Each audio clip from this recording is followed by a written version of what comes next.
그래서 그런지 이제 요 기기를 또 오랜만에 꺼내고 보니까 옛날 생각이 나네요. 네. 인코딩을 하지 않고도 영상을 감상할 수 있는 그런 방법, 이런 걸 올리면 그게 인기 게시물로 올라가면서 상당히 많은 분들한테 주목을 받았던 그런 기억이 있어요. 그런 시절이 있었어요. 네, 지금은 뭐 그런 거 올려도 안 보시겠죠? 안녕하세요, 라이브렉스입니다. 생각을 해보면 제가 처음에 이 아이폰을 사용할 때 가장 불편하고 힘들었던 게 동영상을 감상할 때마다 뭔가 번거롭게 인코딩을 해주면서 영상 포맷을 변환해야 했던 그런 게 아닌가 하는 생각이 들어요. 아마 이런 경험 많을 거예요, 다른 분들도. 그래서 그런지 이제 이 기기를 또 오랜만에 꺼내고 보니까 옛날 생각이 나네요. 네. 아이폰 3GS. 당시에는 그래서 블로그에 아이폰 관련 팁을 올릴 때 시간을 엄청 잡아먹는 인코딩 과정을 좀 더 빠르게 할 수 있는 그런 팁이라든지, 인코딩을 하지 않고도 영상을 감상할 수 있는 그런 방법, 이런 거를 올리면 그게 인기 게시물로 올라가면서 상당히 많은 분들한테 주목을 받았던 그런 기억이 있어요. 그런 시절이 있었어요. 네, 지금은 뭐 그런 거 올려도 안 보시겠죠? 뭐 어쨌든 그래서 요즘에는 그런 인코딩에 대한 필요성이 예전보다는 좀 많이 줄었다고 할 수는 있죠.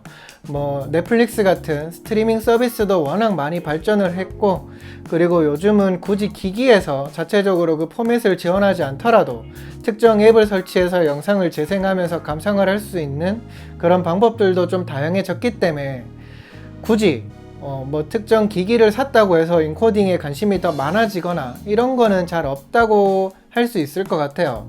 그렇지만 그럼에도 지금도 여전히 동영상 변환 프로그램에 대한 필요성이 전혀 없냐 하면 그렇지는 않습니다. 실제로 이제 저 역시 조만간에 소개를 또 한번 드릴 예정이기는 한데요. 예전에 LG OLED TV 광고를 하면서 이제 요게 너무 마음에 들어서 TV를 바꾸고 싶다, 요런 말씀을 드린 적이 있잖아요. 드디어 TV를 바꿨는데 이제 요런 거에 대해서는 나중에 다시 소개를 드리는 걸로 하고, 어쨌든 이제 제가 예전에 쓰던 TV에서는 여전히 그 영상 포맷을 안 바꾸면 재생이 안 되는 그런 번거로움이 있어요. 그래서 특정 포맷의 영상을 뭐 하드에 보관을 하면서 재생을 하려고 한다든지 이럴 때는 여전히 저는 이제 인코딩을 해야 되는, 그래서 오히려 지금도 일상에서 근접해 있는 그런 툴이라고 할 수가 있습니다. 근데 아마 저만 그런 건 아닐 것 같아요. 근데 또 생각을 해보면 이런 거 외에도 이제 해상도는 유지하면서 화질 저하는 줄이면서 그 비디오 용량을 대폭 줄이고 싶을 때 쓰는 것도 이제 이런 툴이거든요. 네, 그래서 요즘같이 영상 컨텐츠에 대한 관심이 높아지는 이런 시점에 오히려 더 주목을 받는 툴이 아닐까 하는 생각도 듭니다. 워낙 이제 백업을 해야 되는 덩치가 커지다 보니까 저 같은 경우에도 그래서 뒤에 보이는 저런 거, 혹은 뭐 여기에도 이제 나스가 있고 한데 여기에 영상을 다 모아가지고 백업을 해두고 있는데 이게 만만치가 않아요. 아무튼 저처럼 혹은 어떤 이유에서건 이런 영상 변환에 관심이 많은 분들한테 권할 만한 프로그램이 있어서 소개를 드리려고 합니다. 모바비에서 나온 서비스인데요. 비디오 컨버터가 그거예요.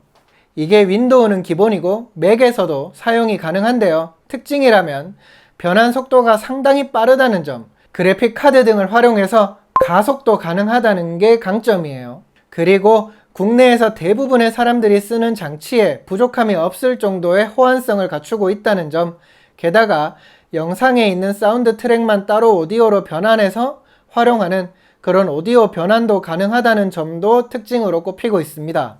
혹시나 해서 말씀을 드리면 자막을 아예 영상에 씌워서 변환을 하는 것도 가능해요. 뭐 지금도 블로그라든지 예전에 썼던 글에 이제 이런 질문을 주시는 분들이 많은 걸 보면 여전히 이런 니즈가 높은 사람들이 많다, 이렇게 생각을 할 수 있을 것 같은데요. 그런 분들은 이것도 충분히 대안이 되지 않을까 하는 생각이 듭니다. 그래서 저 같은 경우에는 지금 윈도우 기반 데스크탑은 물론이고 맥에서도 이거를 설치해두고 가끔씩 활용을 하는데요. 꽤 괜찮기는 한 것 같아요.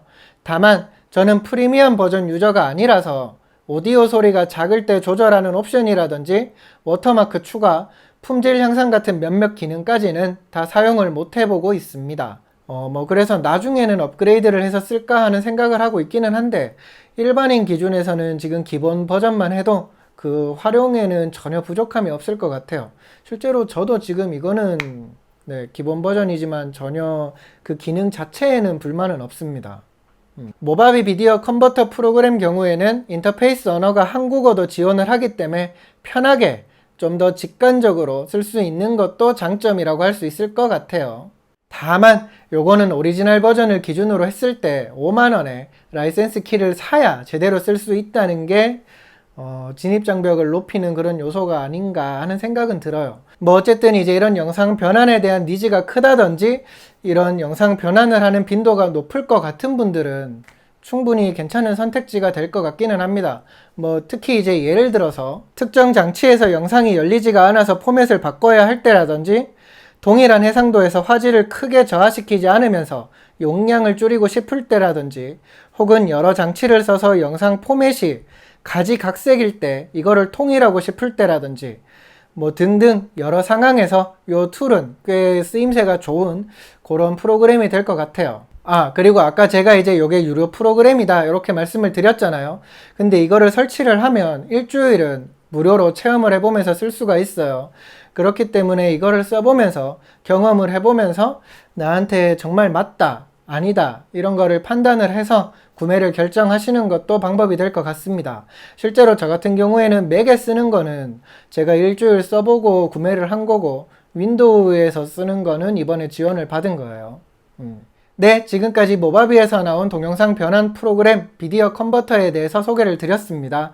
뭐 물론 이제 일부 사람들은 굳이 이런 프로그램을 쓸 필요가 있냐, 그리고 굳이 무료가 있는데 돈을 줘가면서 쓸 필요가 있냐 이렇게 말씀을 하시는 분들도 있을 것 같기는 해요. 네, 일부 이제 공감이 되기는 하지만 뭐 유료랑 무료랑 사이에는 분명히 갭이 있다는 거, 그리고 이제 이런 선택지도 있다는 거 정도는 알아두시면 좋을 것 같다는 선에서 이렇게 소개를 드린다는 거, 네, 이런 정도로 이번 영상은 봐주시면 좋을 것 같습니다. 뭐 어쨌든 오늘 준비한 영상은 여기까지입니다. 이번 내용이 도움이 되셨다면 구독과 좋아요, 알림 체크 꼭 부탁드릴게요. 또 다른 영상으로 빠르게 돌아오도록 하겠습니다. 감사합니다. 빠이빠이.